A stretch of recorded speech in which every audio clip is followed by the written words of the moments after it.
Muy bien. Perfecto. Entonces, ah, como habíamos dicho, el rendimiento ahora va a ser menor que uno, dado que ahora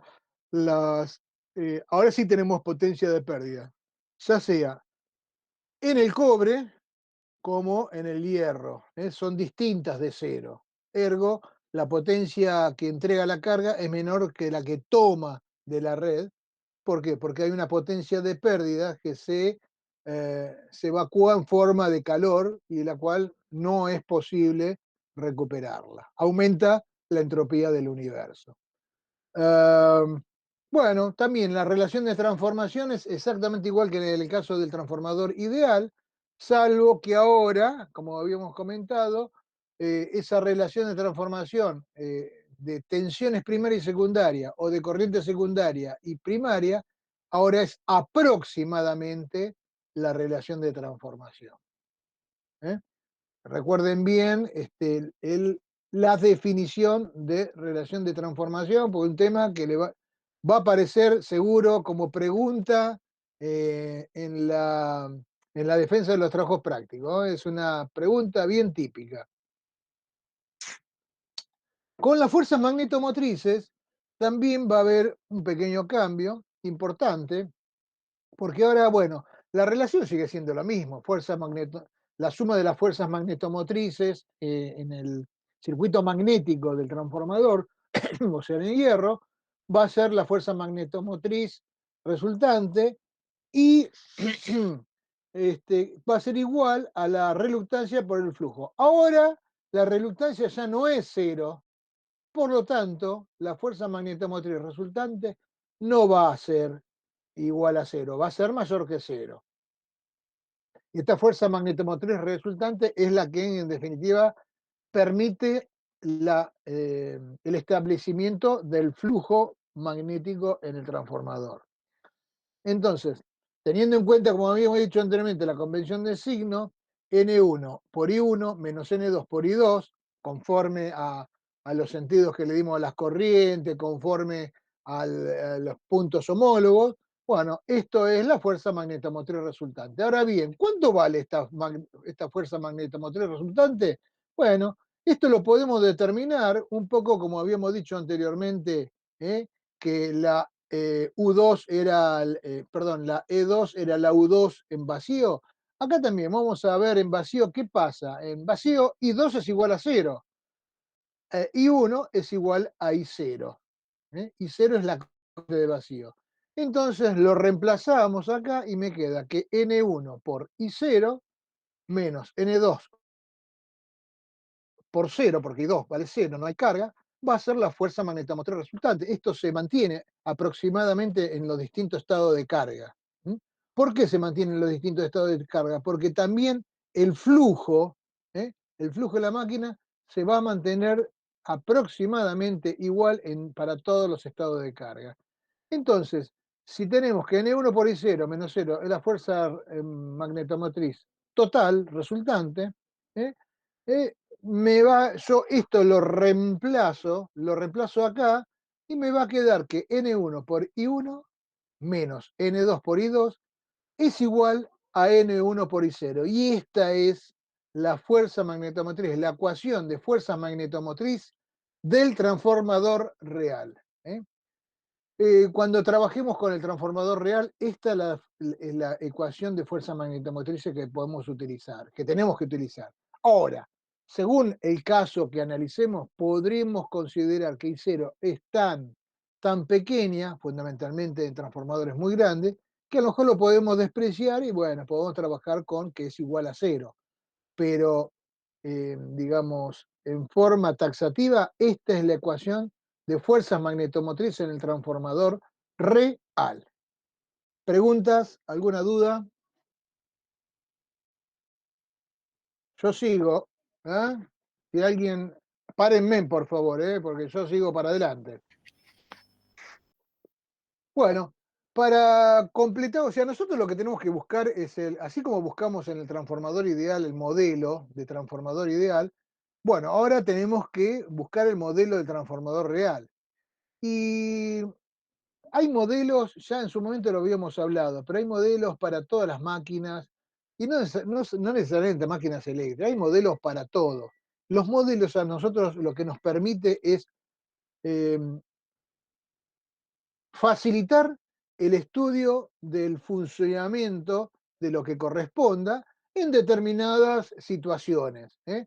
Como le dije anteriormente, para ciertas aplicaciones aplicaremos un modelo, para otras aplicaciones aplicaremos otro modelo. No necesariamente un modelo me puede servir para todas las aplicaciones.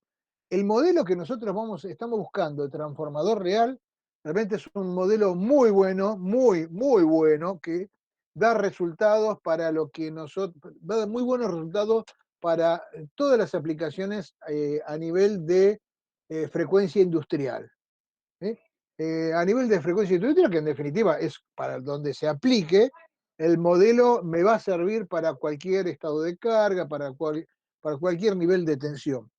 Caso distinto es, de repente, si yo quiero estudiar, como vamos a estudiar el transformador, en el caso de un transitorio de sobretensión por una descarga atmosférica, ya ahí la cosa cambia. El modelo va a ser otro, porque ya estamos trabajando con señales que las podemos descomponer en señales armónicas de muy alta frecuencia y ya la cosa cambia. No me voy a adelantar, simplemente se lo comento para que vean que no siempre un mismo modelo me sirve para distintas situaciones. El modelo del transformador real que estamos utilizando nosotros, al cual vamos a llegar, perdón, al cual vamos a llegar, es excelente para cualquier aplicación que necesitemos realizarlo a frecuencia industrial. Cuando digo frecuencia industrial estoy hablando 50 ciclos o 60 ciclos, ¿no es cierto? Evidentemente acá o en Estrangia, como dirían.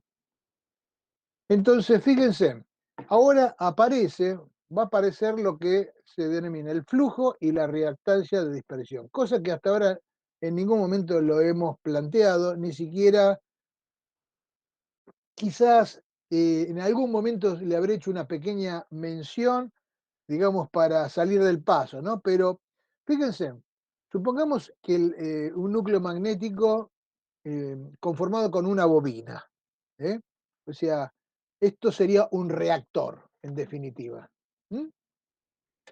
Estamos analizando lo que pasaría en un reactor. La idea que vamos a analizar ahora es extensible a cualquier cantidad de bobinas que puedan aparecer acá. ¿Eh? Pero vamos a analizar una para que sea la cosa sea bastante sencilla.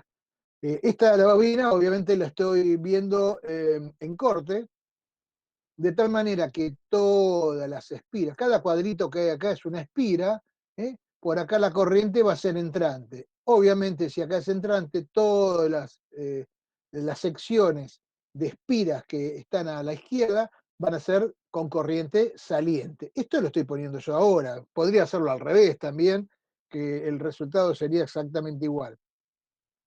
¿Cómo sabemos que es corriente entrante? Y porque tiene una crucecita. Es como si viéramos una flecha de atrás. ¿Y cómo es saliente? Y vemos una flecha de adelante. Ya lo habíamos visto en algún momento, lo estoy refrescando. El hierro presenta una cierta reluctancia muy baja. ¿Por qué? Porque no es perfecto, o sea, no es una reluctancia cero. Es reluctancia baja, pero reluctancia en fin, ya que no es un medio perfecto de baja reluctancia, o sea, de alta permeabilidad, como habíamos dicho anteriormente. Estamos en el caso del transformador ya real. Eh, digo bien.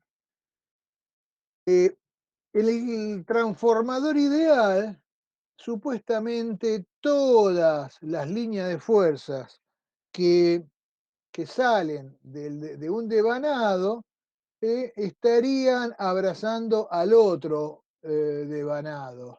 ¿Eh? Eso sería en el caso ideal, pero en el caso real no es así. Hay algunas líneas de fuerzas que salen de un bobinado, por ejemplo, por donde circula una corriente, y que no abrazan al otro bobinado. ¿Eh? Entonces, esas líneas de fuerza, ¿eh?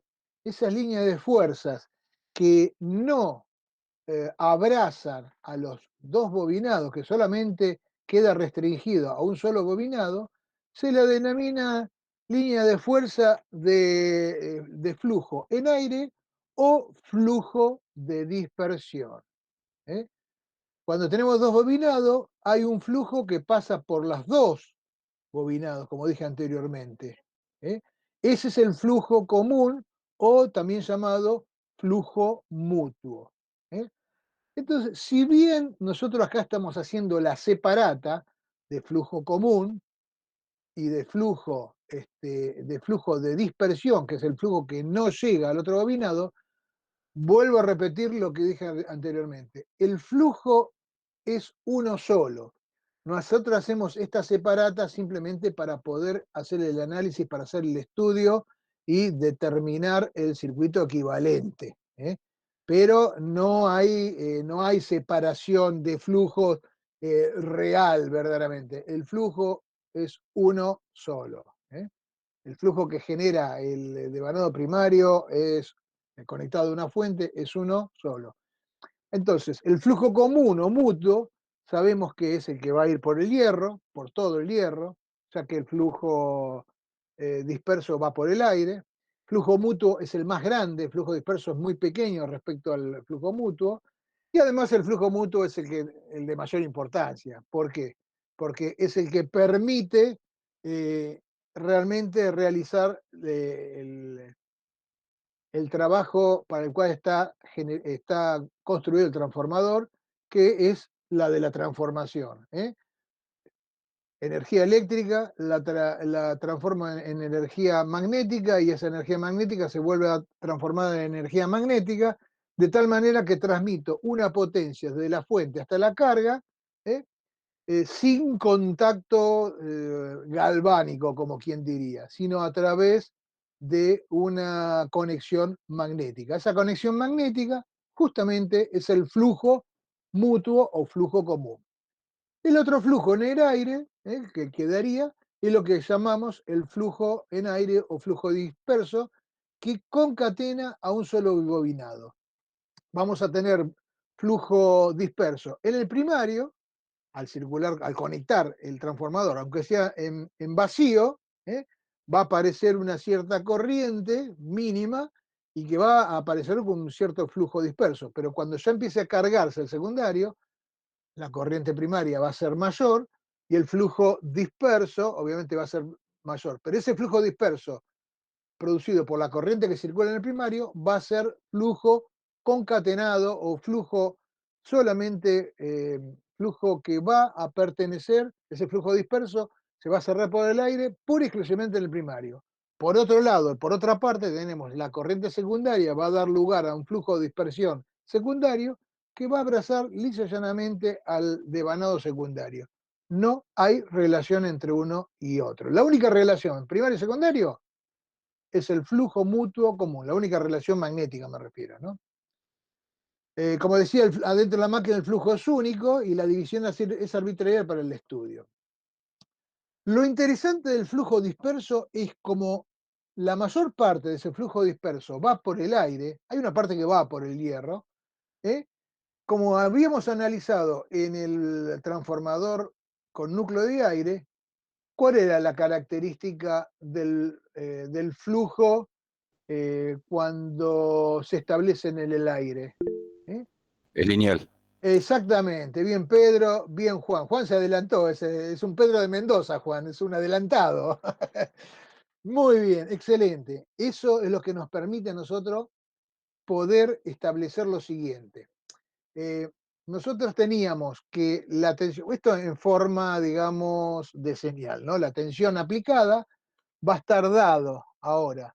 Nosotros antes teníamos la fuerza electromotriz inducida, estamos hablando en una bobina, ¿no? Más la caída de tensión, más la caída de tensión en la resistencia del bobinado. Pero ahora estamos considerando este flujo de dispersión, y este flujo de dispersión es continuo o es alterno.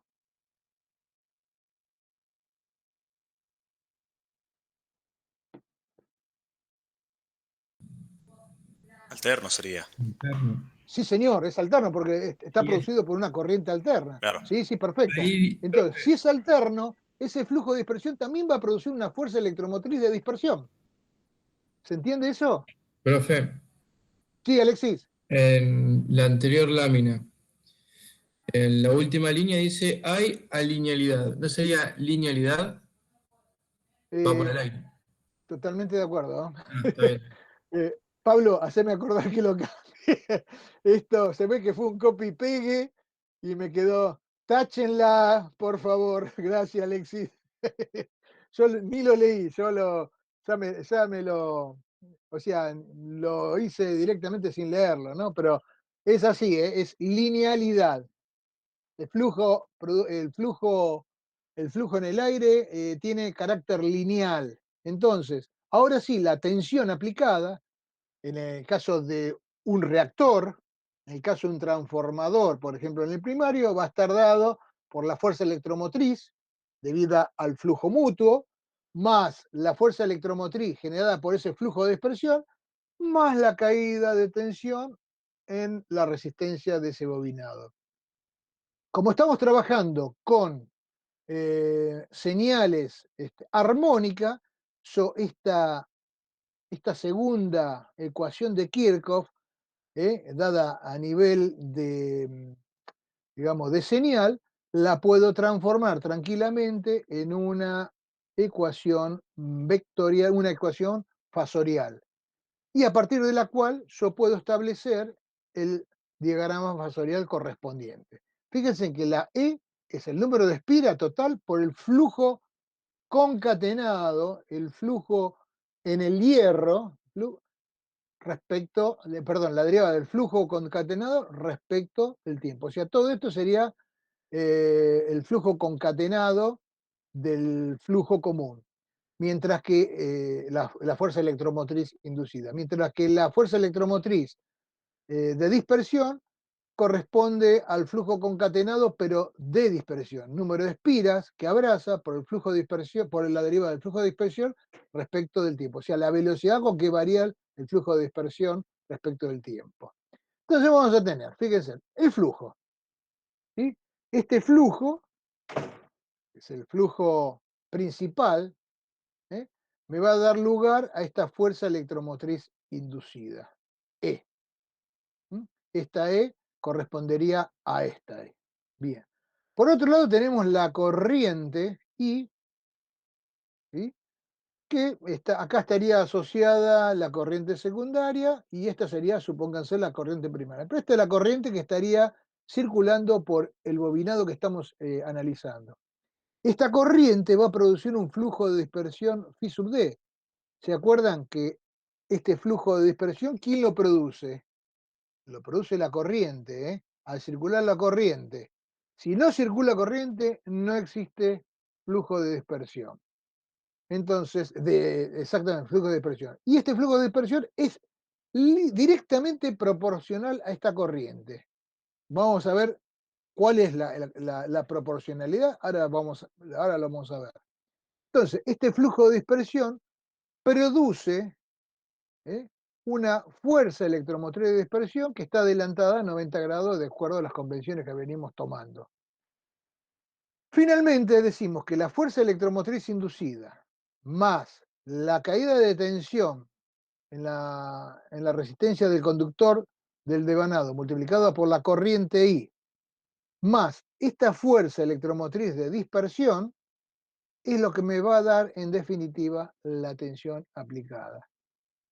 Este es el análisis que acabo de hacer a partir de la ecuación de fuerza magnetomotriz fasorial. ¿Mm?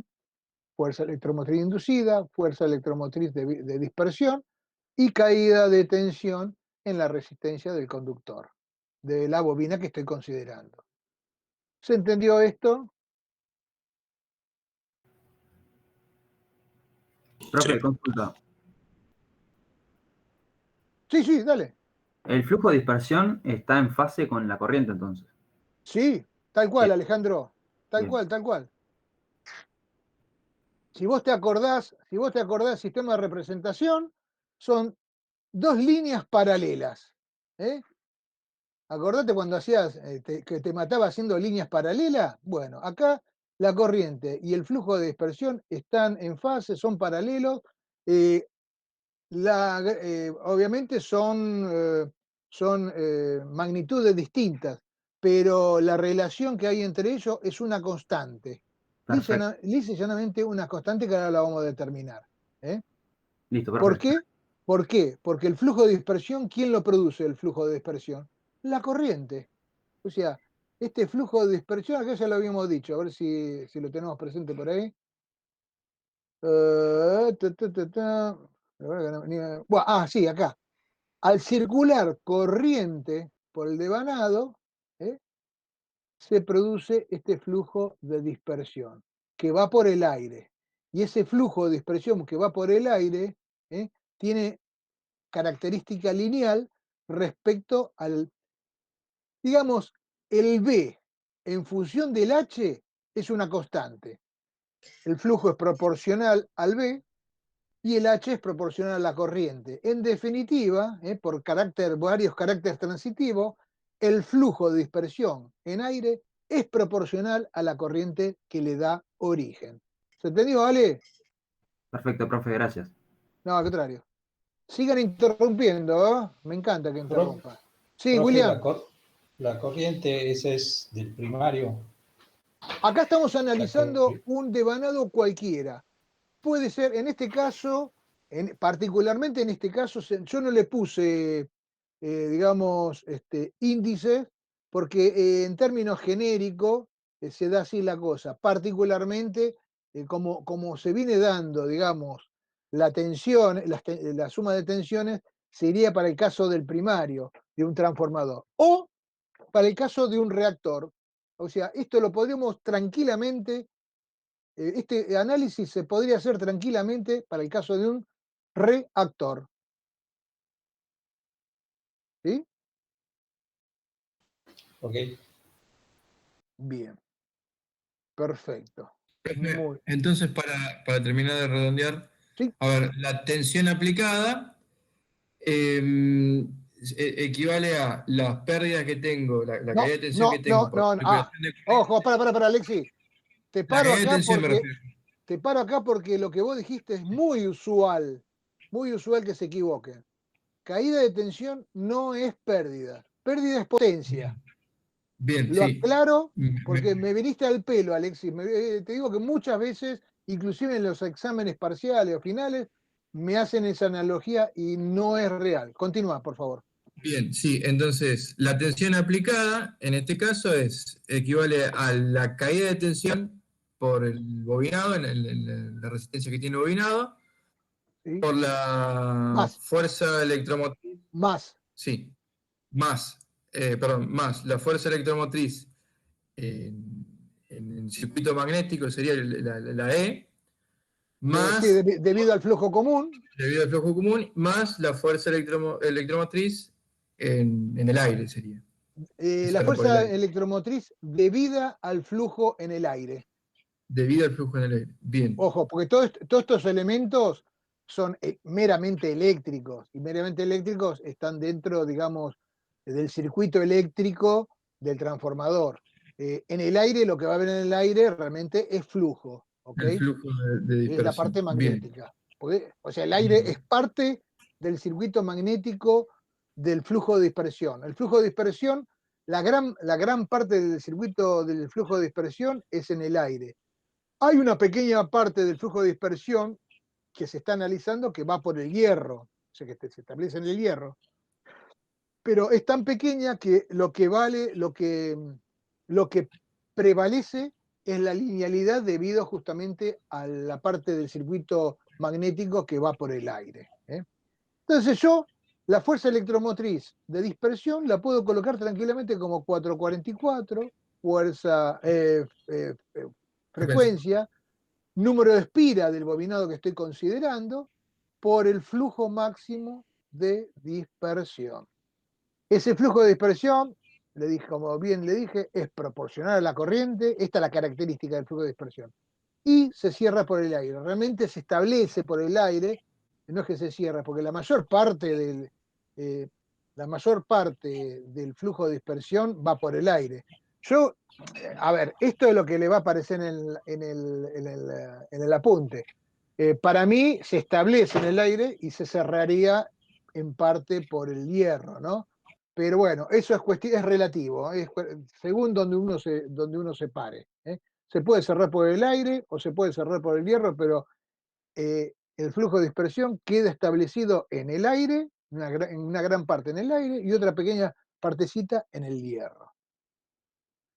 Muy bien. Entonces, el aire linealiza el camino y por lo tanto no interviene en la saturación. O sea, ese flujo que se establece en el aire no interviene en la saturación porque es un flujo lineal. O sea, ahí en el aire no hay saturación. ¿eh? Aunque haya una pequeña parte del flujo que vaya por el hierro, el flujo de dispersión, con el flujo de dispersión no hay saturación porque se establece en el aire. O sea, el resumen sería que el flujo de dispersión proporciona la corriente, entonces la fuerza electromotriz inducida de dispersión también es proporcional a la corriente, esta fuerza electromotriz. Esta fuerza electromotriz debido a este flujo de dispersión, también es proporcional a esta corriente.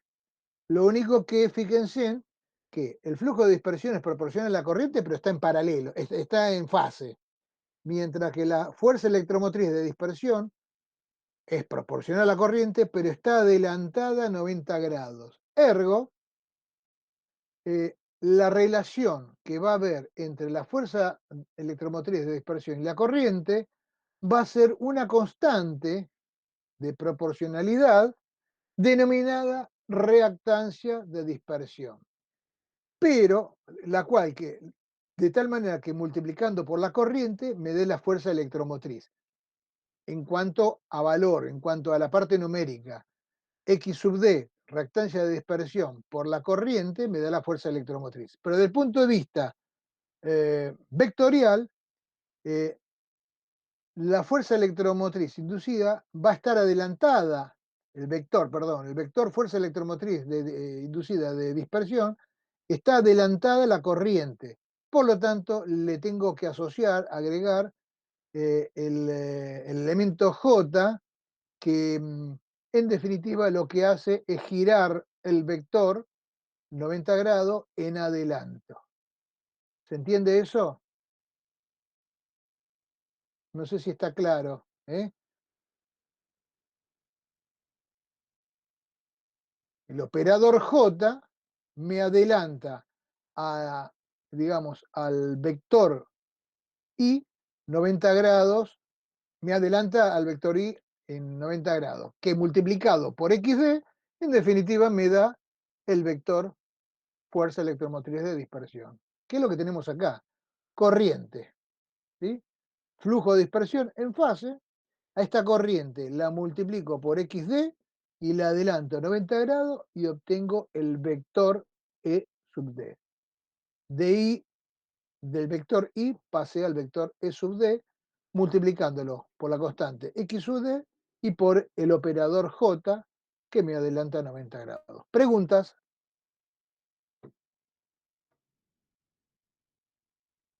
De esta manera, yo ahora puedo reemplazar tranquilamente a E sub D. En vez de colocar E sub D, coloco directamente J XD por ID, que es lo normal cuando se hace el estudio del circuito equivalente de un transformador. Entonces, digamos, recopilando un poquito todo, E sub D está adelantada facialmente ahí, por eso el operador J. La constante de proporcionalidad entre ED y la corriente es la reactancia de dispersión, X sub D. Esta reactancia de dispersión tiene en cuenta al flujo que va por el aire, o sea, surge lisa y llanamente del flujo de dispersión que se establece en el aire. Esta reactancia de dispersión no tiene nada que ver con el flujo mutuo o el flujo principal del transformador. Lisa y llanamente es de dispersión debido al flujo de dispersión. Entonces se introduce en el circuito equivalente como una reactancia para considerar el flujo de dispersión que va en el aire. Entonces, las ecuaciones de tensiones del transformador, que habíamos visto como en caso real, ¿se acuerdan? En el caso de real, teníamos que era la tensión primaria igual a E1 más la caída de tensión en la resistencia por I1, en el caso ideal. Acá aparece, acá aparece la caída de tensión, la fuerza electromotriz de dispersión dada por Jx de 1 y 1. Lo único que lo junto, ¿eh? Ya que ambos R1 y Jx de 1 tienen como factor común I1. O sea, a lo mejor lo expliqué un poquito en el aire. Permítanme. Lo voy a explicar un poquitito. Nosotros teníamos U1 igual a E1 más R1 por I1. Esto era en el transformador real, sin tener en cuenta el flujo de dispersión. Ahora, con el flujo de dispersión, esto se transforma en más ED. Pero ED, llegamos a la conclusión que es J XD por I1. Estoy hablando en el primario. A esto se mantiene igual. R1 I1 más E1 igual a 1. O sea, considerando el flujo de dispersión. Pero tenemos I1 y I1 factor común.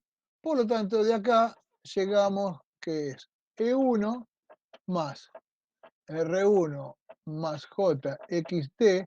Evidentemente va a ser 1 también, acá.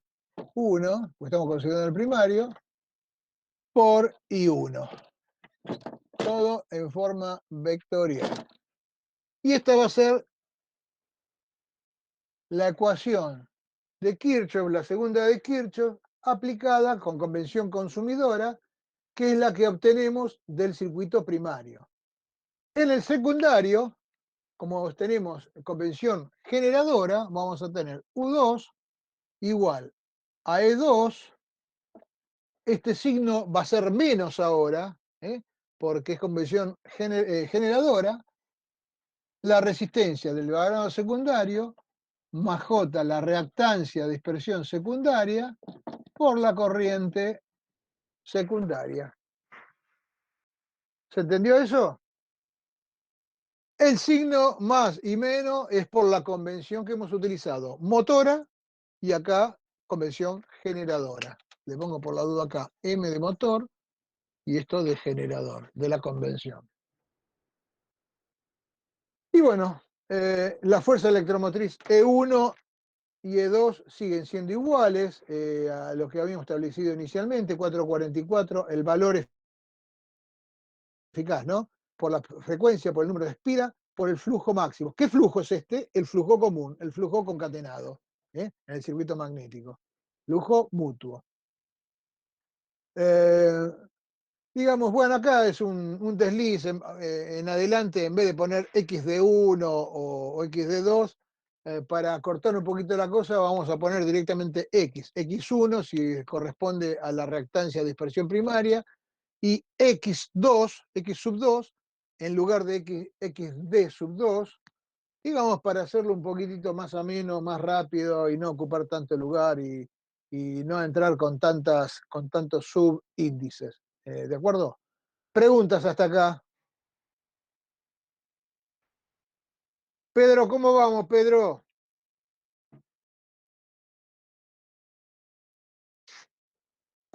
No te me duermas, ¿eh?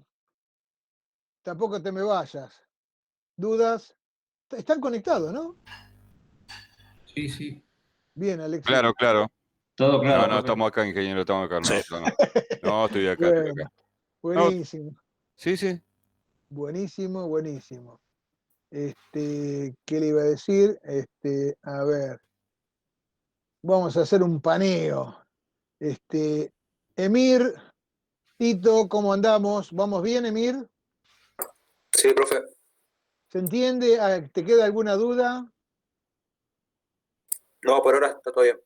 Vamos bien. Perfecto. Muy bien. Busto, Francisco, ¿cómo vamos ahora? Terminamos este año, ¿no, Francisco? No, ¿cómo que esperemos? A ver. Juan Tomás Gutiérrez, ¿vamos bien?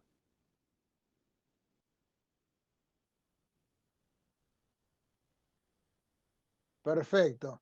Leila, vos no te pregunto porque yo sé que vamos bien con vos, Leila. A ver, pero vamos bien. A ver. Víctor preguntó bien, así que bien. William, Kumesic, ¿cómo está la cosa? Oh, perfecto, profe. Bien, bien, bien, bien, bien, bien. Perfecto. Seguimos entonces. Avanti, pibe, avanti.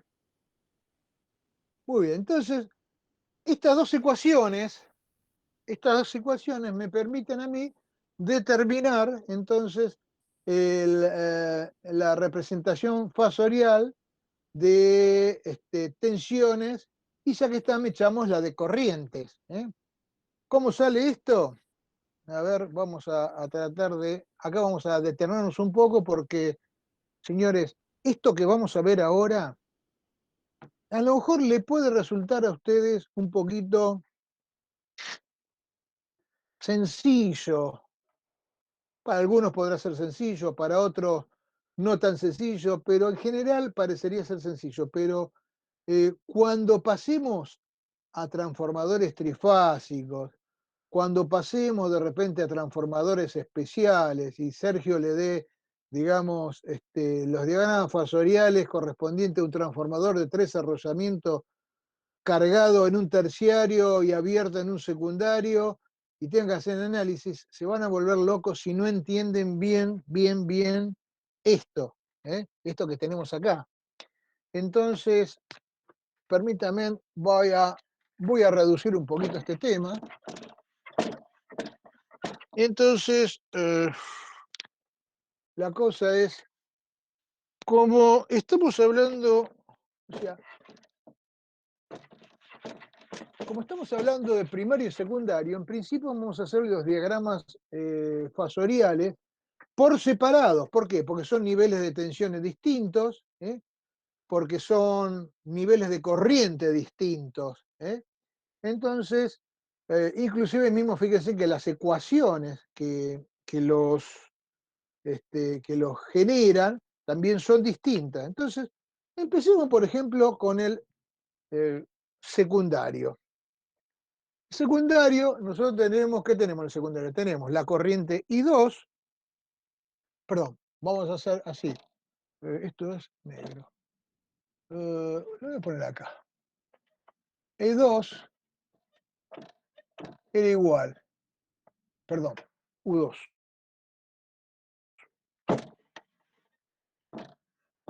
U2 era igual a E2 más R2 más menos R2 más JX2, le saco la D para hacerlo más sencillo, por I2. Entonces, ahora vamos a ver cómo, a ver si encuentro el rojo, porque azul no tengo. Entonces, ¿cómo hacemos? ¿Cómo generamos este diagrama fasorial? Y fíjense, a partir del flujo mutuo phi, punto, este flujo mutuo phi, yo generalmente utilizo el azul para las tensiones, pero en este caso vamos a tener que utilizar el negro, no lo tengo.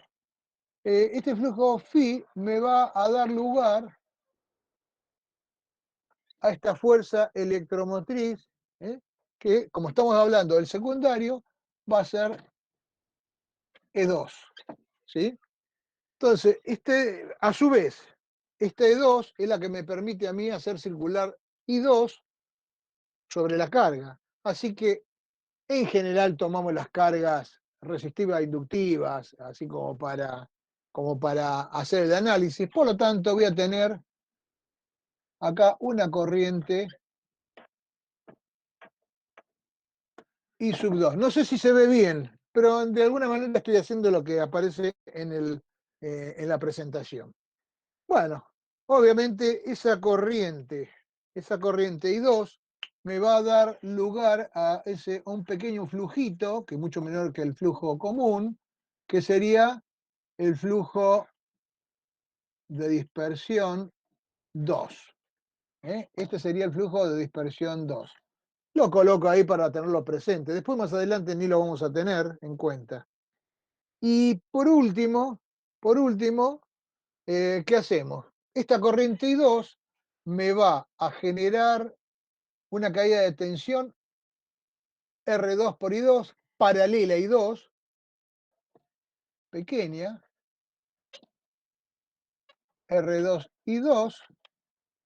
Y recuerden que el flujo de dispersión 2 me va a generar una fuerza electromotriz de dispersión 90 grados en adelanto, que no es ni más ni menos que J XD X2 por I2.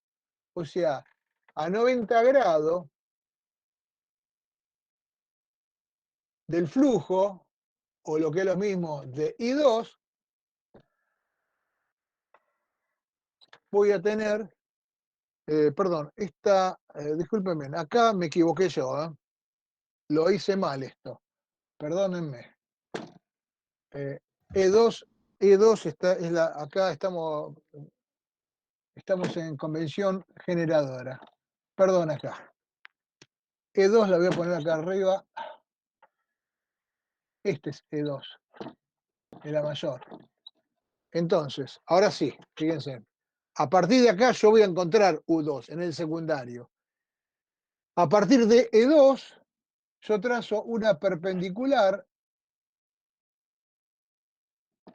a I2, y en esa perpendicular va a estar ubicado el vector J X2 y 2. ¿Sí? Y donde termina este vector, paralelo a I2, va a estar la caída de tensión R2 y 2. O sea, a E2 le resté JX2 y le resté R2 y 2. Lo que me queda es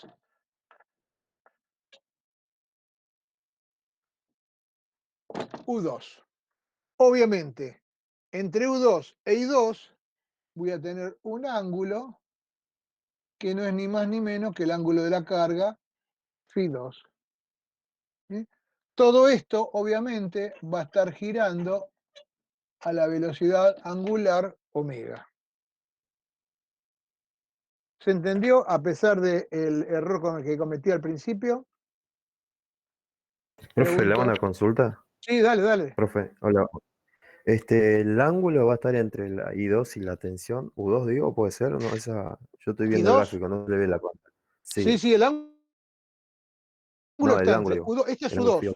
y esta es la corriente I2. El ángulo Φ2 siempre está entre tensión y corriente, no entre fuerza Claro, sí, electromotriz. hasta ahí lo Tensión y corriente. claro, U2 es la tensión sobre la carga, I2 es la corriente sí, en la carga. El ángulo está digamos, aparece con las características externas, que son I2 y U2, lo que hay sobre la carga. En la carga no tenemos E2, tenemos U2 e I2. Por lo tanto, el ángulo Φ2 está claro. entre esos dos. Y se Ah, establecen, perfecto, muchas esto es lo gracias. que le quería, lo que le vengo indicando, lo que viene indicando anteriormente. Este sería el vector delta U, la caída de tensión interna la caída de tensión interna de ese bobinado, producido por la resistencia y por la reactancia de dispersión. ¿Sí?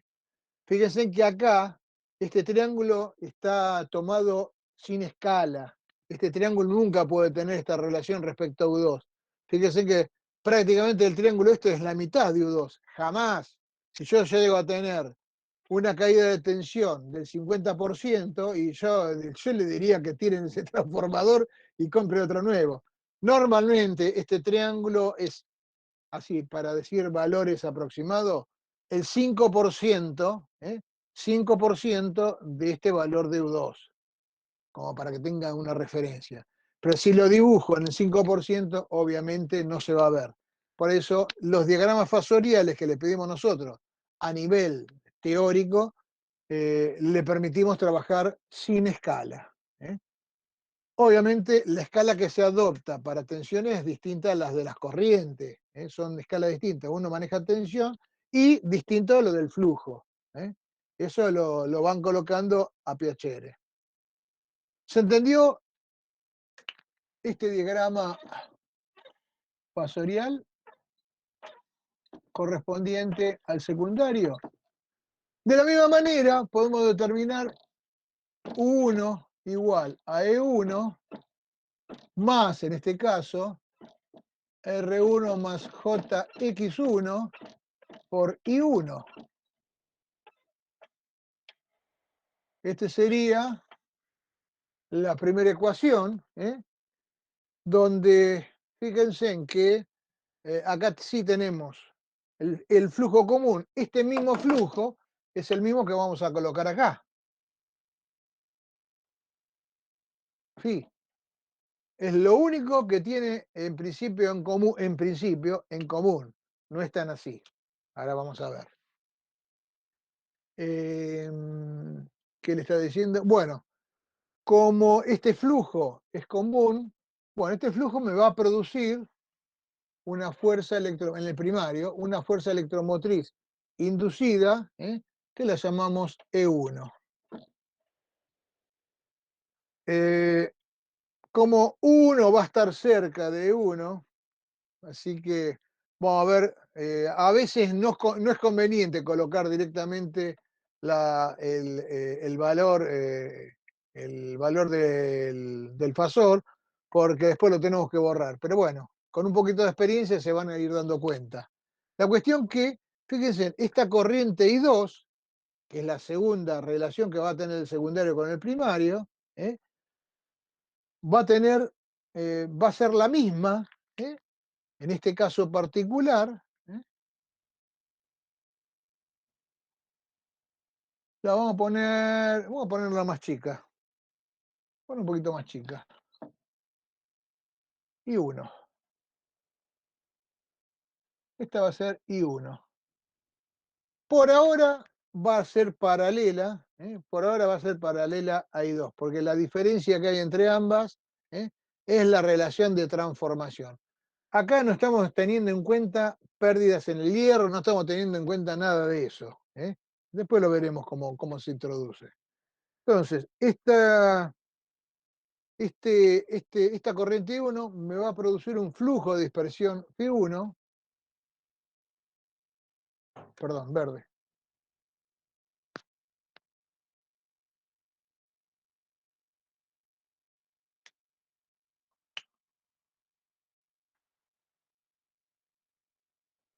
Este flujo de dispersión es phi de 1. ¿Tiene algo que ver este flujo con este? No. Este flujo de dispersión depende lisa y llanamente de I1. Y entonces, ahora sí, paralelo a I1, voy a tener la caída resistiva, R1 por I1. Espero que me dé paralelo. Esto es R1 por I1. Y luego tenemos JX1 por I1, que sería a 90 grados de phi de 1 o a 90 grados de I1. Lo hago a 90 grados de I1. Este ángulo es 90 grados, por lo tanto, subo acá y esto sería jx1 y 1. 1 principio con el final, y fíjense que me queda muy cerca, ¿eh? U1. ¿Ok? Y este va a ser el ángulo φ1. Este ángulo φ1 no tiene nada que ver, no tiene por qué ser igual a φ2. ¿Cuándo va a ser φ1 igual a φ2? Pregunto yo.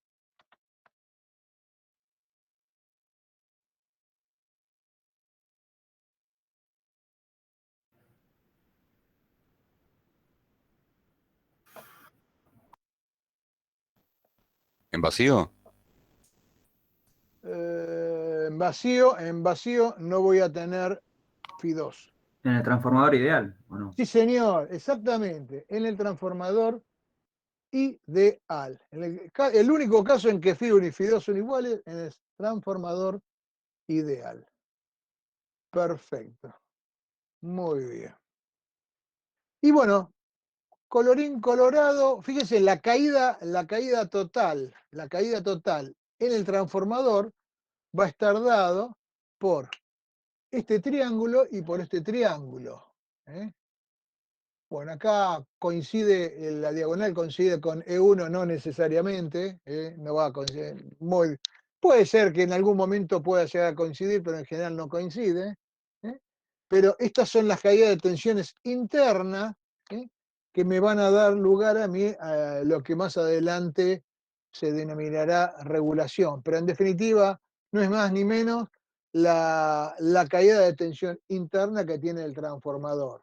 Es lo que me va a impedir que U1 sobre U2 sea igual a A. ¿Ok? Justamente por esas caídas de tensiones internas. Pregunta al respecto.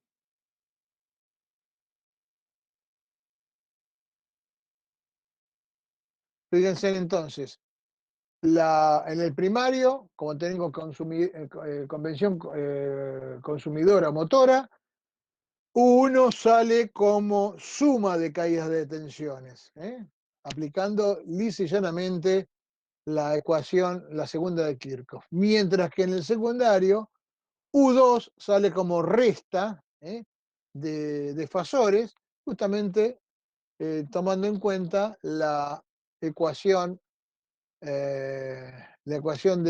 segunda ecuación de Kirchhoff, partiendo de la convención generadora. Si hubiéramos tomado otras convenciones, como me acuerdo cuando yo estaba en la escuela primaria, probablemente nos daría E1, nos daría por acá abajo, lo tendríamos que poner como menos E1. En cambio, con las convenciones que estamos tomando, que de alguna manera la hemos prefijado inicialmente, nos está dando, y va a seguir así en todo el curso, nos van a estar dando vectores o fasores en el primer cuadrante, o quizás fíjense en que uno ya me agarra parte del segundo cuadrante, pero no va a ser, no va a variar mucho de lo que estamos haciendo ahora.